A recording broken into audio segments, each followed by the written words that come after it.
అందరికీ నమస్కారం. ఈ మధ్య కాలంలో గీజర్లు పేలడానికి గల కారణమైతే ఇదే. గీజర్ ఓపెన్ చేసిన తర్వాత లోపలైతే ఇలాగే ఉంటుంది. నిజానికి ఈ గీజర్‌లో ఎలాంటి ప్రాబ్లమ్ లేదు. మీ అందరికీ చూపించాలని చెప్పేసి చేస్తున్నాను అంతే. చాలామంది కింద కామెంట్స్‌లో పెడుతూ ఉన్నారు. బానే ఉన్న గీజర్‌ని అయితే ఓపెన్ చేయకండి. అది మళ్ళీ వాటర్ లీకేజ్ వచ్చే ప్రాబ్లమ్ ఉంటుంది. సెట్ అవ్వదు అంటున్నారు. కానీ ఇక్కడ నేను పెట్టే ఈ మార్కర్‌ని అయితే గుర్తుపెట్టుకోండి. మీ గీజర్ సర్వీసింగ్ అయిపోయిన తర్వాత ఇప్పుడు మనం పెట్టిన మార్కింగ్‌లో యాజ్ ఇట్ ఈజ్ అదే ప్లేస్‌లో పెట్టుకొని దాన్ని ఓవర్ టైట్ అయితే ఏయకుండా లోపల వాచ్ షేప్ కూడా మారకుండా బిగిస్తే మీకు వాటర్ లీకేజ్ ప్రాబ్లమ్ అనేదే రాదు. మీకు ఇది వాటర్ లీకేజ్ రాలేదు అని చూపించడం కోసం దీంట్లో నేను కొన్ని వాటర్ పోసి ఇది ఆన్ చేసి హాట్ వాటర్ వస్తూ ఉండగా ఒక చిన్న వీడియో తీసి కింద లింక్లో పెట్టాను చూడండి.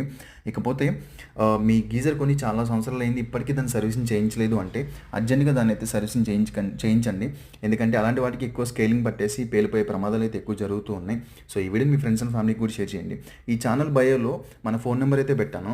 ఇక నుంచి మీకు ఏమన్నా డౌట్లు ఉంటే కనుక మీరు నాకు కాంటాక్ట్ చేసి అడగచ్చు. ఈ వీడియోని మీ ఫ్రెండ్స్ అండ్ ఫ్యామిలీకి షేర్ చేయండి. Thank you so much. Please subscribe to our channel.